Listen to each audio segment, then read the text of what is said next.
Allahümme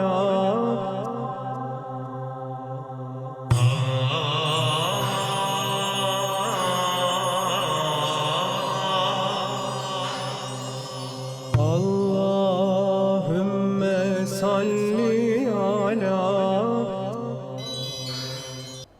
أعوذ بالله من الشيطان الرجيم بسم الله الرحمن الرحيم والصلاة والسلام على رسول الله. Mesdames et messieurs, chers téléspectateurs, assalamu alaikum wa rahmatullahi wa barakatuh. Que la paix, la miséricorde et la bénédiction de Dieu soient avec vous et bienvenue dans cette nouvelle édition de la Sira, émission retraçant le parcours, la vie du dernier des prophètes, le sceau des prophètes, le messager de l'islam Muhammad, paix et bénédiction sur lui. Et dans le noble Coran, Allah subhanahu wa ta'ala le qualifie en ces termes. Ba'da auzu billahi minash shaitanir rajim, bismillahir rahmanir rahim. Laqad kana lakum fi rasulillahi uswatun hasana liman kana yarjullaha wal yawmal akhir wa zakarallaha kathira. En d'autres termes, vous avez dans le messager d'Allah un excellent modèle à suivre pour quiconque espère en Allah et au jour du jugement dernier et invoque Allah de façon abondante. Surat 33, verset 21. Qui était Muhammad?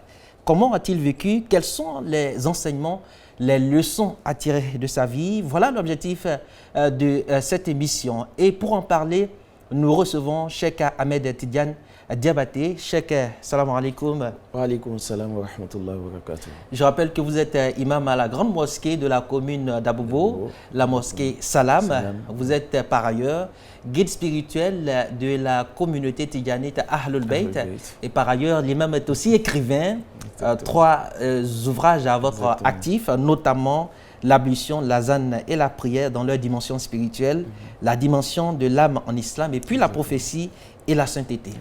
Alors, Cheikh, dans ce troisième numéro de la Sira, nous évoquons la naissance du prophète Mohammed, sallallahu alayhi wa sallam. Mais avant, la semaine dernière, un petit rappel, nous avons parlé de la famille prophétique. Exactement. Allahumma salli ala man khatamta bihi risalata wa ayyadtahu bin nasri wal kawthari wa shafa'ati wa ala alihi haqqa qadrihi wa miqdari al-azim. Subhana rabbika rabbil izzati amma yasifun wa salamun ala al-mursalin. Walhamdulillahi Rabbil Alamin. Merci infiniment, chers frères. Alhamdulillahi Rabbil Alamin. La famille du prophète Mohammed alayka wa alayka salatu wa salam est une famille sainte, une famille protégée par Allah subhanahu wa ta'ala, car Allah subhanahu wa ta'ala a préservé cette lumière et Allah n'a pas voulu que cette lumière s'installe en un homme ou une femme qui était loin des bonnes valeurs morales.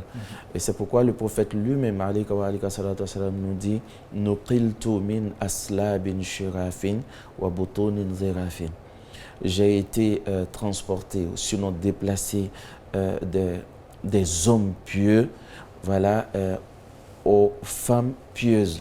Donc ça veut dire que ce sont des élus d'Allah, depuis notre père Adam jusqu'à notre père Abdullah, avant l'avènement du prophète Mohammed alayka wa alayka salatu wa salam. Et justement, nous parlons de son avènement pour ce numéro, la naissance du prophète. Alors, Cheikh, quelle est la date de sa naissance et surtout le lieu? Alhamdulillah Rabbil Alamin, le lieu c'est la Mecque et la date c'était un 20 avril l'an 571. Voilà, ça s'est passé à la Mecque. Ça a été une naissance naturelle, mais miraculeuse aussi. Parce que quand on parle de la naissance du prophète Mohammed alayka wa alayka salatu wa salam, c'était une naissance d'un homme et d'une femme. Pas une naissance, je vais dire, surnaturelle comme celle de Sayyidina Isa alayhi salam ou de notre père Adam alayhi salam. Mais le prophète Mohammed alayka wa alayka salatu wa salam, lorsque notre mère Amina a porté cette lumière, elle n'a senti aucune douleur. Et Amina même explique, la mère du prophète Mohammed alayka wa alayka salatu wa salam, que ce que les autres femmes ressentent, elle ne l'a pas senti. Pas de maladie, pas de vomissement, rien du tout. Et elle ne sentait pas aussi qu'elle avait un poids dans son ventre. Elle était là, naturellement, comme les autres, mais chaque mois, il y a un prophète qui venait s'adresser à Amina en lui disant « Abshiri, sois heureuse car tu portes en toi le dernier messager. et cet enfant va sauver l'humanité.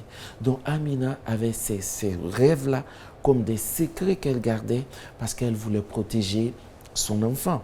Comme notre mère, la mère de Seydina Moussa, alayhi salam, a protégé aussi son enfant. Et le 9e mois, on l'a dit la dernière fois, quelques mois seulement, le prophète a perdu son père Abdullah, bien avant même sa présence sur cette terre.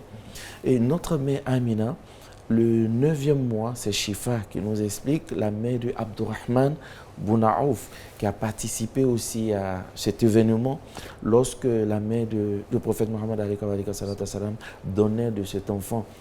Et Shifa nous dit que dans la maison ce jour-là, il y a une lumière qui a jailli dans la maison. Et la lumière était tellement forte qu'on n'arrivait même pas à regarder ce qui se passait en ce moment. Donc personne ne peut dire qu'il a vu le prophète venir. Personne. La lumière était telle qu'on ne pouvait même pas regarder ce qui se passait. Et Shifa dit à un moment donné, on a vu un enfant. Les enfants viennent en pleurant, mais celui-là est venu en riant. Il avait le sourire et il était propre. Il n'y avait pas de souillure sur lui, il était très propre et il sentait bon. Et Shifa dit, quand on regarde l'enfant, on voyait sur lui la sagesse, la sérénité. Ce n'était pas un enfant qui avait peur. Pas un enfant comme les autres. Exactement. Il n'était pas agité, il était serein. Et Shifa dit que dans la maison, qu'on attendait des voix, mais on ne voyait pas ces personnes-là. Mais on entendait quoi? قد ولد المصطفى وتوالت بشرى الهواتف أن قد ولد المصطفى وحق الحناء. On attendait des voix qui disaient le lit d'Allah vient de naître, le lit d'Allah vient de naître. Alors lorsque la nouvelle est parvenue à son grand-père Abdul Muttalib, parce que vous avez dit son père est décédé. Son père est décédé, non, c'était son grand-père qui était là, Abdul Muttalib, qui est parti précipitamment vers la Kaaba pour aller confier l'enfant auprès de la maison sacrée. Et lorsqu'Abdul Muttalib est arrivé, il y avait un signe dans la Kaaba.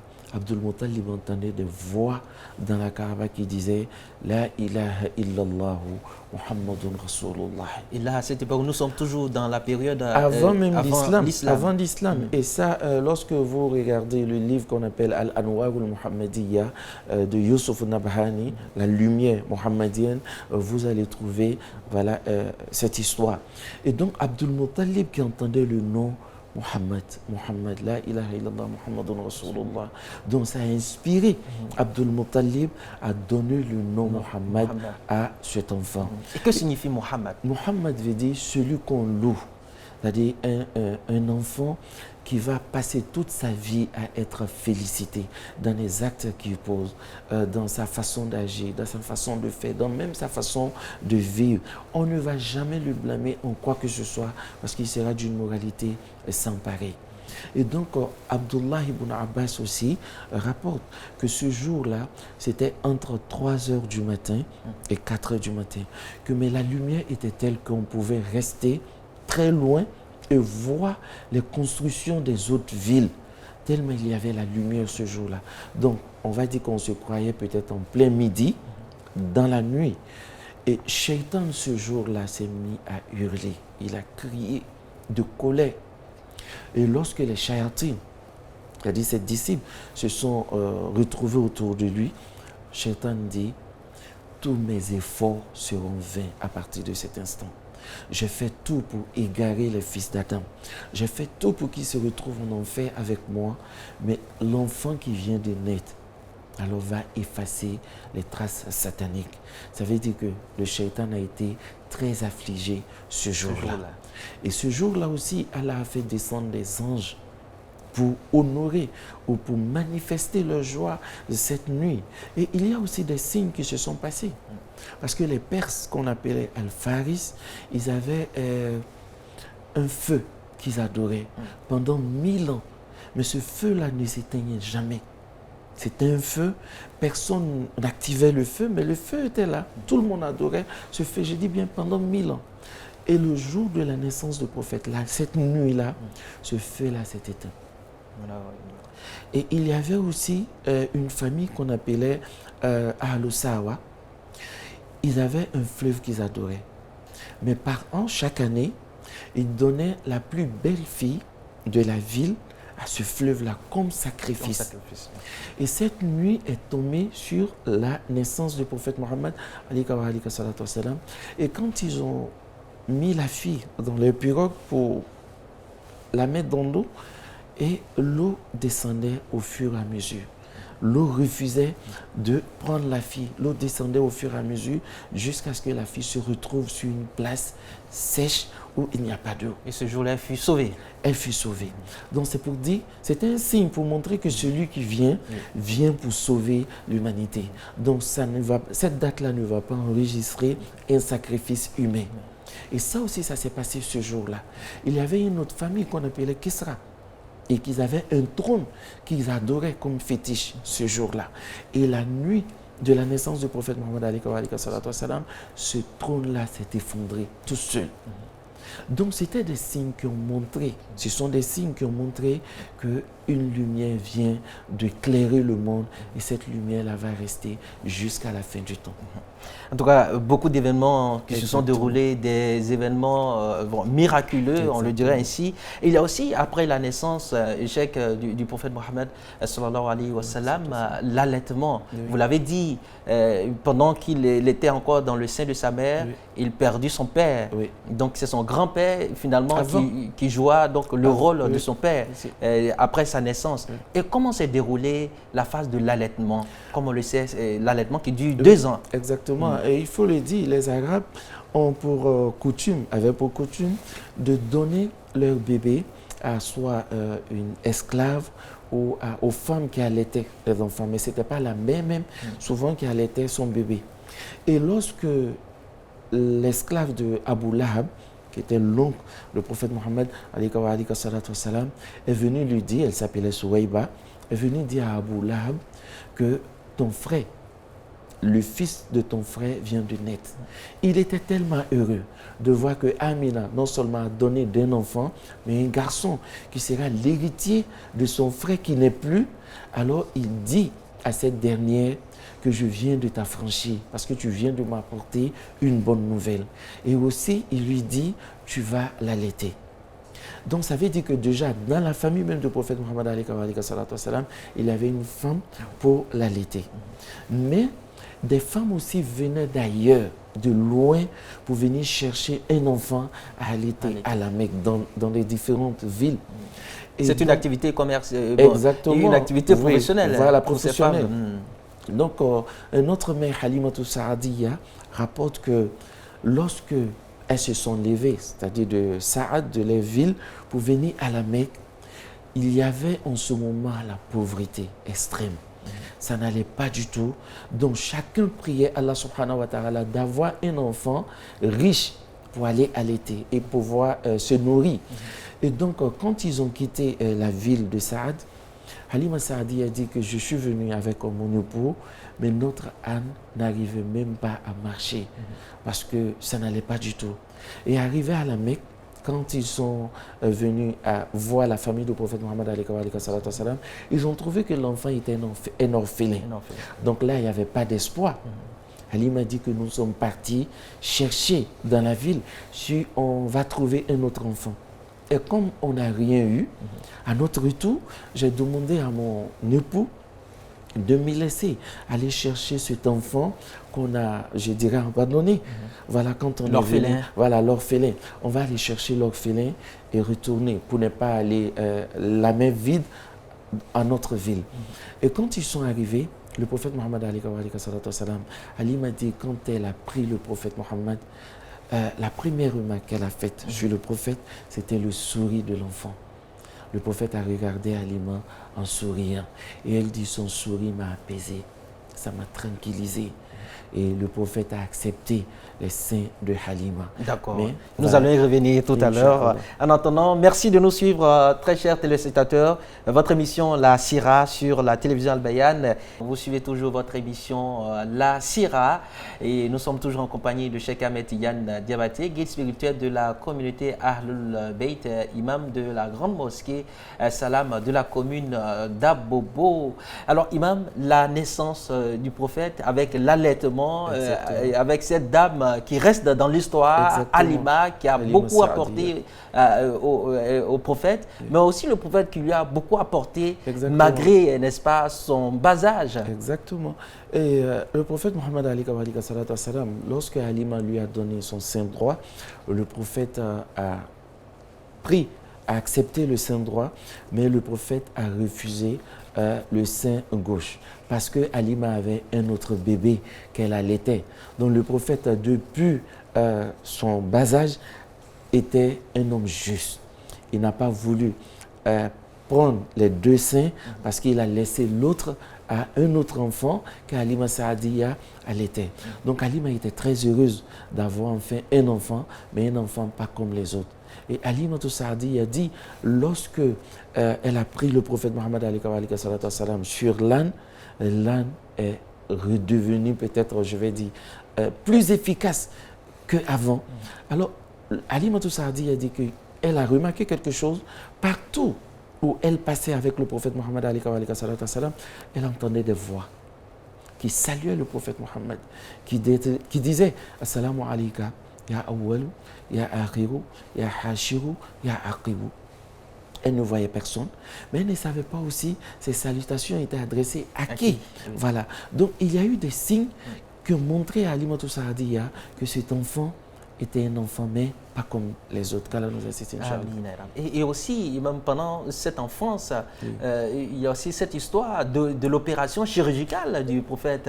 Exactement, Mohammed. exactement. Et en ce moment, le prophète était déjà chez Halima Saadiya, mais Halima a vu, lorsqu'elle est rentrée avec le prophète Mohammed, c'est pas sa maison seulement, mais c'est toute la ville même de Saad qui a changé. Il y avait la baraka, la pluie, la nourriture, tout est redevenu peut-être plus que normal. Voilà. Mais à 1 an, voire même 2 ans, le prophète Mohammed a commencé à sortir avec les enfants de Halima pour aller souvent promener les moutons d'Halima, tout ce qu'Halima avait. Mais il y avait quelque chose qui s'est passé. Lorsque le prophète Mohammed c'est-à-dire un enfant d'1 mois, quand on voyait le prophète Mohammed en 1 jour, il ressemblait à un enfant d'1 mois. Et à 6 mois, il ressemblait à un enfant d'1 an. Ça veut dire qu'il grandissait vite. Et donc le prophète Mohammed ce jour-là, quand il est parti avec les enfants, mais les enfants ont remarqué que lorsque le prophète marchait, il marchait toujours derrière les autres. Il n'arrivait pas à aller plus vite que les autres parce que toutes les créatures d'Allah saluaient le prophète Mohammed. Donc ça faisait qu'il ne pouvait pas aller plus vite que les autres. C'était pas la timidité, c'était pas... Absolument pas. Absolument pas, parce qu'il donnait le temps aussi de répondre à toutes ces salutations. Et ce jour-là, il s'est passé un événement qui a d'abord choqué les enfants. Parce que ce sont les enfants. Oui. Ils ont vu que le prophète qui marchait derrière, les enfants ont aperçu un lion qui était juste devant eux. Ils ont pris la fuite. Et le prophète est resté seul. Et ils ont vu le lion qui s'est rabaissé et salué le prophète Mohammed. Et le prophète Mohammed qui regarde le lion, à son âge, il était serré. Et le lion a pris sa route et parti. Mais le fait de s'incliner, saluer le prophète, a choqué. Voilà, c'était un miracle, un signe. Et les enfants qui observaient cela ont vu 2 hommes qui sont venus, qui ont pris le prophète. Mais le prophète n'a pas crié, il n'a pas été effrayé. C'est-à-dire quand on parle d'un enfant de cet âge, normalement c'est effrayant de voir 2 hommes, 2 inconnus qui viennent, qui te prennent par la main et qui s'éloignent un peu avec toi. Mais le prophète a suivi ces hommes-là et ils sont allés, ils ont fait coucher le prophète Mohammed. Et il y a un qui a pris son doigt et qui a, je vais dire, déchiré la poitrine du prophète Mohammed. Et qu'est-ce qu'il a retiré de sa poitrine? Il a retiré, je vais dire, un morceau de viande, quelque chose qui était dans le cœur du prophète Mohammed. Et quand il a ressorti, d'après les récits, il dit c'est la part du shaitan. Donc il a lavé dans un récipient et il a nettoyé, il a chargé d'une lumière et il a remis à sa place. Et là où il y a divergence, on dit qu'est-ce que le prophète avait en lui, la part de shaitan étant bébé, c'est moi l'expression. Donc les savants spirituels disent non, que parce que depuis le berceau, le prophète a pris le sein droit, il a laissé le sein gauche. Et depuis le berceau, le prophète était doté d'une lumière spirituelle. Donc, quand on dit que le shaitan a sa part en toi, ça veut dire qu'en ce moment, on pouvait retrouver en toi l'orgueil, la méchanceté, etc. L'immoralité. Ça n'a jamais été vraiment un défaut sur le prophète Mohammed parce qu'il était l'homme le plus parfait. Mais ce qu'ils ont sorti et chargé de lumière, c'était une lumière qui allait permettre au prophète Mohammed de recevoir le Coran et de supporter la lumière du Coran. Donc ce n'était pas un truc négatif qui était dans le prophète Mohammed car les prophètes ont toujours été ébranlés à un moment donné par le shaitan. Et lui, il avait besoin de cette lumière qui allait lui permettre de transcender toutes ces épreuves. Et c'est pourquoi Allah subhanahu wa ta'ala nous dit dans le Coran, أعوذ بالله من الشيطان الرجيم لو أنزلنا هذا القرآن على جبل لرأيته خاشعا متصدعا من خشية الله. Si Allah fait descendre un seul verset ou une seule lettre du Coran sur une montagne, la montagne va s'exploser par la crainte révérentielle d'Allah subhanahu wa ta'ala. Et dans le même Coran, Allah dit Man kana aduwan li Jibril fa innahu nazzalahu ala qalbik. C'est Allah qui a fait révéler le Coran à travers Jibril sur ton cœur. Mais le cœur a pu supporter. Et donc, l'opération du prophète Mohammed, c'est un acte, Allah seul connaît le secret, parce qu'Allah dit dans le Coran, Alam nashrah laka sadrak. Ça veut dire que c'est Allah lui-même qui a fait ce travail-là, et Allah sait ce qu'il a placé. Allah seul sait ce qu'il a enlevé. Merci, Amin. Merci infiniment, Cheikh Ahmed Tidiane Diabaté. Nous sommes à présent dans la troisième partie, c'est-à-dire le hadith de la Sira. Mais avant d'aborder cette dernière partie, Cheikh, il y a une leçon que moi je tire personnellement de cette partie de la vie du prophète. Il y a le sévrage à l'âge de 2 ans. C'est-à-dire qu'il faut donner le sein à l'enfant pendant 2 ans. Là, ça cache une sagesse. Allah subhanahu wa ta'ala nous dit dans le Coran وَالْوَالِدَاتُ يُرْضِعْنَ أَوْلَادَهُنَّ حَوْلَيْنِ كَامِلَيْنِ. Les mères doivent allaiter leur bébé 2 ans. Dans un autre verset, Allah nous dit وَحَمْلُهُ وَفِسَالُهُ ثَلَاثُونَ شَهْرًا. Du début de la grossesse jusqu'au sévrage, ça doit donner 30 mois. Alors, lorsqu'Allah nous dit 30 mois, ça veut dire lorsque on porte un enfant pendant 6 mois, ça donne on accouche, après 6 mois, on doit tirer les 6 mois de 30 mois et allaiter l'enfant pendant ces mois-là. Et lorsque c'est 9 mois, voilà, on tire les 9 mois, de 30 mois, on 24 mois et ça donne naturellement 2 ans. Donc c'est ce qui explique, quand on voit vraiment des gens qui allaitent pendant 2 ans, c'est que souvent l'enfant est resté 6 mois dans le ventre. Et quand c'est 9 mois, 9, quand on enlève de 30 aussi, le reste là, voilà, on allaite l'enfant pendant ce temps. Mais le prophète Mohammed, comme il a été envoyé pour une miséricorde universelle, Allah subhanahu wa ta'ala à travers lui donne tous les exemples, voilà, pour le salut de l'humanité. Merci, Amin. Merci infiniment, Cheikh Ahmed Tidiane Diabaté. Nous sommes au terme de cette émission, mais avant de nous séparer, cher imam, le hadith de la Sira. Et le prophète Mohammed Ali nous dit Ana ibnu Zabihaini, je suis le fils de deux pères sacrifiés, de deux pères donnés à Allah subhanahu wa ta'ala. Il parlait de son père Abdullah, comme on l'a dit dans l'émission précédente, et aussi de son grand-père Ismaïl. Mais pourquoi le prophète Mohammed Ali, je ne vais pas dire se vanter, mais il reconnaissait la miséricorde d'Allah subhanahu wa ta'ala par rapport au père qu'il a eu, parce qu'il est important d'être un bon père pour que l'enfant soit fier demain de son père. Qu'Allah nous assiste, Inch'Allah. Amin, ya Rabbi. Voilà qui est bien dit. Merci infiniment à notre très cher imam, Cheikh Ahmed Tidiane Diabaté, guide spirituel de la communauté Ahlul Bayt, imam à la grande mosquée de la commune d'Abobo. Nous avons évoqué aujourd'hui, chers téléspectateurs, la naissance du prophète Mohammed, paix et salut sur lui. Et dans le prochain numéro, Inch'Allah, nous allons parler des membres de la famille du prophète. Avant de terminer, chers téléspectateurs, retenons encore ce verset du noble Coran où Allah dit ceci: vous avez dans le messager d'Allah un excellent modèle à suivre pour quiconque espère en Allah et au jour du jugement dernier et invoque Allah de façon abondante. Sourate 33, verset 21. Merci de votre aimable attention et bonne suite des programmes sur la télévision Al-Bayan.